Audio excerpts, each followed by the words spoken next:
જય જિનેન્દ્ર. જય જિનેન્દ્ર. જય જિનેન્દ્ર. જય જિનેન્દ્ર. જય જિનેન્દ્ર. જય જિનેન્દ્ર. जय जिनेन्द्र. જય જિનેન્દ્ર.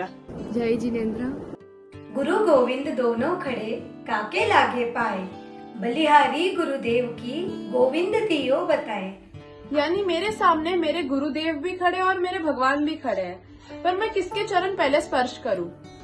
तो मैं मेरे गुरुदेव के चरण पहले स्पर्श करूंगी, क्योंकि उन्होंने मुझे वो भगवान का रास्ता बताया।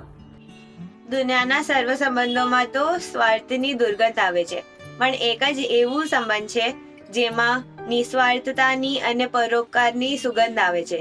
તે છે ગુરુ અને શિષ્યનો સંબંધ. ટીચર્સ એ છોકરાઓના સેકન્ડ મોમ ડેડ હોય છે. એન્ડ જ્યારે પાઠશાલાની ટીચર્સ મળે ત્યારે આપણને એક બ્યુટિફુલ કોમ્બિનેશન ઓફ સંસ્કાર દેખાય છે. જેટલું મારા મમ્મી પપ્પાનું હાથ છે મારા પર, મારા સંસ્કાર જેમ હું આજે છું એના ઉપર, એટલા જ ટીચર્સના છે. સ્પેશિયલી પાઠશાલાના ટીચર્સ, એમના જ હું બહુ થેન્ક યુ બોલું છું. અને હું જ્યારે નાની હતી ત્યારે પાઠશાળા આવતી હતી તમારી આગળ, નવકાર મંત્ર અને 24 તીર્થંકરના નામ, એના સિવાય મને કશું જ નહોતું આવતું. પણ તમે જે રીતે મને સારી રીતે પ્રેમથી અને અર્થ સહિત બેસિકથી લઈને પછી સામાયિક પ્રતિક્રમણ બધું સમજાવ્યું અને શીખડાવ્યું, એના લીધે આજે હું જૈન ધર્મનું કેટલું બધું શીખી ગઈ. તો તમારો મારા ઉપર ઘણો ઉપકાર છે. હું નાનપણમાં લિટલ એન્જલ્સ પાઠશાળા આવતો હતો અને મને આજ પણ મારા પાઠશાળાના દિવસો બહુ સારી રીતે યાદ છે. ને એનું એકમાત્ર નહીં, ઘણા કારણો છે, પણ એક મોટું કારણ મારા બહેનો હશે.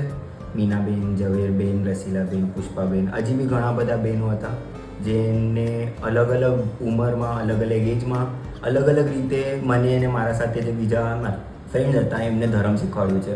બહુ ઇન્ટરેસ્ટિંગ રીતે ધર્મ શીખવાડ્યું છે. કોઈ પણ દિવસ પાઠશાળા જવું બોરિંગ નહોતું લાગતું. અમે સ્કૂલ જતા 5 દિવસ, પણ પછી વાટ જોતા હતા ક્યારે વીકેન્ડ આવે ને આપણે પાઠશાળા જશું, કંઈક શીખવા મળશે, મજા પણ આવશે. હું આજે બધા જ મારા ટીચર્સને થેન્ક યુ કહેવા માંગુ છું. તેમનું મારા પર ઘણો ઉપકાર છે. પાઠશાળામાં મને સૌથી પ્રથમ મળ્યા મીનાબેને મને સામાયિક અને પ્રતિક્રમણ શીખડાવ્યું છે. તેમણે મને બહુ બધી સ્ટોરીઝ પણ કીધી છે. દર્શનાબેને મને તત્વજ્ઞાન શીખડાવ્યું છે. રસીલાબેને મને ડિસિપ્લિનમાં કેવી રીતના રહેવું તે શીખડાવ્યું છે. પુષ્પાબેન અને હંસાબેનના પાસે પણ મને ઘણું બધું શીખવા મળ્યું. પણ પછી ભણવાના પ્રેશર સાથે હું થોડી મોટી થતી ગઈ તો મારું ધર્મનું ભણવાનું ઓછું થતું ગયું. પણ પછી આવ્યા મારી લાઈફમાં મારા ફેવરેટ જિજ્ઞાબેને ઘર પાઠશાળા શરૂ કરી. તેમણે મને પ્રતિક્રમણના અર્થ શીખડાવ્યા, જેથી મને પ્રતિક્રમણ બોલતા વખતે વધારે ભાવ આવે છે. સો થેન્ક યુ બધા જ ટીચર્સને જેણે મારા પર બધા સંસ્કાર રાખ્યા છે સારા. તેમનું ઘણું ઉપકાર છે. તેમનું જેટલું થેન્ક યુ કહું તેટલું ઓછું છે. સો યસ, થેન્ક યુ. જય જિનેન્દ્ર. મારા બધા ટીચર્સે જે પણ મને પાઠશાળામાં શીખવાડ્યું છે એના માટે હું દિલથી ખૂબ આભારી છું. પાઠશાળામાં જઈને મેં પ્રતિક્રમણ અને સામાયિક શીખ્યું છે અને પર્યુષણના ટાઈમે હું 100-150 જણને સામાયિક અને પ્રતિક્રમણ કરાવી શકાવું છું, એ મારા માટે ખૂબ ગર્વની વાત છે. હું થેન્ક યુ એમનું કરીશ કે જેઓ પોતાનો ટાઈમ કાઢીને અમને ભણાવવા આવતા અને હજી પણ પાઠશાળાના બચ્ચાઓને ભણાવે છે એવા પાઠશાળાના ટીચર્સ લોકો, સુભદ્રાબેન, મીનાબેન, ઝવેરબેન, જેઓ અમારા પાઠશાળાના ટીચર હતા, અમને ભણાવતા હતા. જીવદયા પાળો, ફટાકડા નહીં ફોડવાના, સેવા જેવી હિંસા થાય છે, એના બધા જ નાના અમને એક્ઝામ્પલ સાથે સમજાવતા. વિનય કરો, મા બાપને પગે લાગવું, સાધુ સાધ્વીના દર્શન કરવા આવવું, બોલાવવું કેવી રીતે, બધા જ નાના સંસ્કારોના બીજ અમને રોપ્યા છે. આજે અમે જે પણ છીએ, અમારા જીવનમાં જે સંસ્કારનું मूल છે એ બધું જ અમને પાઠશાળામાંથી શીખવાડવામાં આવ્યું. थ्रू जैनिज्म एंड जो भी मेरे पाठशाला के टीचर्स ने मुझे सिखाया है, उसके थ्रू मुझे काफी कुछ आफ्टर लाइफ के बारे में पता चलता है, which actually helps me to look at the bigger picture of life और समझता है कि लाइफ का सबसे बेसिक और फर्स्ट प्रिंसिपल है इज टू बी हैप्पी. હું નાનો 8-9 વર્ષનો બાળક હતો ત્યારે હું મારા મિત્રો સાથે પાઠશાળા જતો હતો અને આ પાઠશાળામાં બધા બહેનોએ ખૂબ મહેનત કરી છે, ખૂબ એમનો સમય, એમનો યોગદાન આપ્યો છે તમને અમે જે સંસ્કાર આપ્યા છે એ કદાચ અમને આજે અમે જે પણ છીએ તો એમાં એક બહુ સિગ્નિફિકન્ટ એ છે જે તમે અમને ટીચિંગ્સ આપી છે, જે તમે સંસ્કાર આપ્યા છે. મને યાદ છે પાઠશાળામાં સૌથી વધારે કોઈ બહેનોની અંડર જેવું વધારે ભણ્યો છું તો એ મીનાબેન, ઝવેરબેન અને રસીલાબેનની અંડર સૌથી વધારે એવું ભણ્યો છું. તો મને એક ઇન્સિડન્ટ યાદ છે જ્યારે આ ત્રણેય બેન એક ક્લાસ લેતા હતા ને એમાં એક ક્વેશ્ચન એવું આવ્યું હતું કે આંખનું પ્રોબ્લેમ જે હોય છે તમને તો ડૉક્ટર એવું સજેસ્ટ કરે છે કે તમે ગ્રીન ગ્રાસ પર ચાલો, તો આપણામાં તો એવું છે કે ગ્રીન ગ્રાસ પર ના ચાલે, એ પાપ છે. તો મને યાદ છે કે અમે નાના હતા તો કન્ફ્યુઝનમાં હતા કે તો પછી કરવાનું શું, કે પાપ છે તો પાપ તો નહીં કરવાનું. ત્યારે અમને મીનાબેનને બહુ સિમ્પલી સમજાવ્યું હતું કે પાપ છે પણ અમુક ટાઈમે આપણે હેલ્થ રીઝનના લીધે ઘણા એવા કામ કરવા પડે છે જે જૈન શાસનના વિરુદ્ધ હોય કે આપણે સજેસ્ટેડ નથી જૈન શાસનમાં. તો ત્યારે એમને નાનકડું એક કહી દીધું હતું કે તમે પાપ કરો પણ આવા જ્યારે અગર પાપ કરો છો તો પશ્ચાતાપ પણ કરી લેવાનું ટ્રાય કરો. તો બહુ સિમ્પલ આન્સર હતું જેમાં એમને અમે સમજાવી નાખ્યું હતું કે ક્યારેક સાયન્સ પણ ફોલો કરવું પડે તો જૈનિઝમના હિસાબે કે how do you balance it. તો એક બહુ હમણાં સુધી મને એ વાર્તા યાદ છે. જો થેન્ક યુ સો મચ. અને આઈ હોપ કે અમારી પછીની પણ જનરેશન છે એ લોકોને પણ આવું સારું સારું જ્ઞાન પ્રાપ્ત થતું રહે. Thank you. જે પ્રમાણે તમે પર્યુષણમાં અમને ધાર્મિક નાટકો કરાવતા હતા, પ્રભાત ફેરી, આટલી બધી સ્મૃતિઓમાં એક જો મારી સૌથી વધારે મેમોરેબલ સ્મૃતિ કહેવાય તો એ છે ધરતીકંપનો નાટક. એ ધરતીકંપનો નાટક જ્યારે આપણે કર્યું હતું એટલું હિટ થયું હતું કે કેટલા બધા સંઘમાંથી આપણને પરફોર્મ કરવાનો અવસર મળ્યો હતો. જે રીતે આપણે પરફોર્મ કરવા જતા હોતા, જેટલી મસ્તી કરતા, એ રીતે જેટલું જ્ઞાન અને ગમ્મત કરાવી છે એના બદલ થેન્ક યુ. જય જિનેન્દ્ર. મેં નાના હતા ત્યારે એક સાથે આટલા બધા રિક્ષામાં ભરી ભરીને પાઠશાળા જતા હતા, એની કંઈક મજા જ અલગ હતી.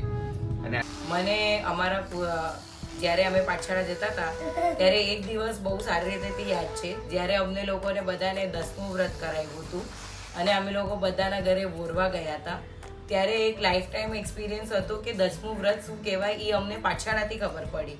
તો આજે એ જોઈને મતલબ આજે બી અમે લોકો જ્યારે મળીએ, વાતો કરીએ તો અમને એ દિવસ બહુ યાદ આવે. અને ત્યારે નાની નાની વસ્તુ જેવી રીતે શકાલાકા બૂમ બૂમની પેન્સિલ, ચોકલેટ, કોફી બાઇટ એના માટે જતા હતા, એની મજા જ કંઈક અલગ હતી. મને આજ બી યાદ છે પાઠશાળા વખતે છે ને મહારાજ સાહેબની શિબિર થતી હતી. અમે લોનાવાલા વગેરે શિબિર માટે જતા હતા, દેવલાલી લોનાવાલા.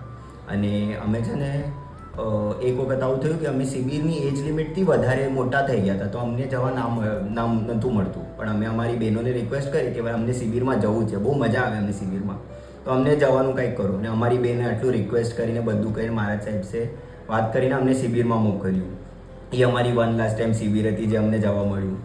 હજી પણ કેટલું ટાઈમ આવું થતું હતું કે અમે પાઠશાળાના જે આર્સ હતા એ ઓછા લાગતા હતા અમને, તો અમે બહેનોને કહેતા હતા અને બેન અમને એમના ઘરે બોલાવીને ત્યાં પણ અમને ધર્મ શીખવાડતા. તો હું બહુ ધન્યવાદ આપીશ મારા બધા બહેનોને કે આજના દિવસે પણ મોટા થઈ ગયા, પહેલાં કોલેજ થયું, એના પછી હવે જોબ, કામ, આ તે કંઈક ને કંઈક ચાલુ હોય, ધર્મ માટે ક્યારેક ટાઈમ ના પણ કાઢી શકીએ ને તો બીજા ધર્મના લોકોના આજુબાજુ રહીને બી પોતાનું ધર્મ ભૂલાતું નથી, જે બહુ ગર્વની વાત છે મારી માટે. કોઈ કેટલું પણ કાંઈ પણ કરે, આપણને આપણો ધર્મ શ્રેષ્ઠ લાગે ને ક્યારે એની આદતો છૂટતી નથી. ખાસ કરીને મીનાબેન મને યાદ છે, કારણ કે એમના ઘરે એ એક્સ્ટ્રા પાઠશાળા ભણાવતા હતા અને હું 1 વાર ગયો જ છું. અને આ બાબતને ઓલમોસ્ટ 15 વર્ષ થઈ ગયા છે, પણ એ પાઠશાળાના દિવસ હજી મને યાદ છે. અને આ યાદગીરી માટે બધા બહેનોનું ધન્યવાદ છે. અમે નાના હતા ત્યારે અમારા મમ્મી અમને પાઠશાળા જવાનું કહેતા, પણ અમને બહુ જ કંટાળો આવતો. રમવાના દિવસોમાં પાઠશાળા કેમ જવું? પણ ધીરે ધીરે અમે પાઠશાળા જતા થયા. નાના મોટા પ્રસંગે ગેમ્સ અને ક્વિઝ રમવાની બહુ જ મજા આવતી, અને સાથે ગિફ્ટ તો ખરી જ. એમાં પણ અમે પર્યુષણની રાહ જોઈને બેસતા. ડ્રામા કરવાની બહુ જ મજા આવતી. ઝવેરબેન, મીનાબેન, રસીલાબેન, પુષ્પાબેન એમને કેવી રીતે ભૂલાય? એમને આપેલો જ્ઞાન અમને હજી પણ યાદ છે. એનાથી પહેલાં ડીએન નગરથી વરડાવાડી પાઠશાળામાં જવું એક ટાસ્ક હતું જ્યારે અમે નાના હતા. એક જ બસ અને રિક્ષા પણ ડિફિકલ્ટ. તો અમે અમારા ઘરથી પાઠશાળા પહોંચાવાનું જે સૌથી મોટો જેને હેલ્પ કર્યું એમને હું થેન્ક યુ કહીશ, કારણ કે એ લોકો ન હોત તો કદાચ અમે ક્યારે પાઠશાળા આટલું ફ્રિકવન્ટલી જાત નહીં. તો જે યુવક મંડળના લોકો છે, કેતનભાઈ, બિપિનભાઈ, બેવ Ramesh uncle, thank you so much કે તમે અમને આટલું પુશ કર્યું. આવા ઇવેન્ટ્સ રાખ્યા કે અમે જઈ શકીએ અને અમે નાના હતા તો અમે ઇન્વોલ્વ રહી શકીએ. બધા ટીચર્સ આપણાને હું થેન્ક યુ કહું છું, because I am a ex student of the પાઠશાળા, અને thank you very much for teaching us. અને ઓનેસ્ટલી તમે લોકો જે કામ કરી રહ્યા છો ઇટ્સ અમેઝિંગ, અને જે ટાઈમ આપી રહ્યા છો it's fantastic. Thank you from the bottom of my heart. And અમુક મારા પાઠો હજી બાકી રહી ગયા છે તો પ્લીઝ મને એઝ અ સ્ટુડન્ટ પાછું એક્સેપ્ટ કરો. Thank you. જય જિનેન્દ્ર બધા. આજે સારા સંસ્કાર આપણા મોમ ડેડ તો આપણને આપતા જ હોય છે, બટ પાઠશાળાના બહેનો જેઓએ આપણને પોતાના છોકરાઓ સમજીને એક સારા સંસ્કાર આપ્યા છે, જૈન ધર્મનું જ્ઞાન આપ્યું છે, એક આપણને લાઈફમાં શું કરવું જોઈએ એવું મોટિવેશન આપ્યું છે.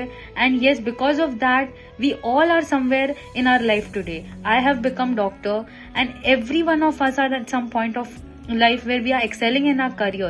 And yes, it is a great opportunity to thank આપણા બધા જ પાઠશાળાના બહેનોએ જેઓએ બહુ જ મહેનત કરી છે આપણા પાછળ. એન્ડ યસ, જે નવા બહેનો હમણાં આવ્યા છે, જે નવી પેઢીને ભણાવી રહ્યા છે, એ લોકોને પણ ખૂબ ધન્યવાદ. હું મારા બહેનોને થેન્ક યુ કહીશ અને બહુ ગ્રેટફુલ છું કે જે નાનપણમાં શીખવાડેલું ધર્મ, પ્રતિક્રમણ શીખવાડ્યું, સામાયિક શીખવાડ્યું, કેટલું સામાયિકો કરાવી, એ ઉંમરભર લાઈફ ટાઈમ મારી સાથે રહેશે. અને એ બહુ મોટું પાર્ટ છે, બહુ મોટું પુણ્ય છે મારા જીવનનું ને મારા આત્માનું. Thank you. તસ્મૈ શ્રી ગુરુવે નમઃ.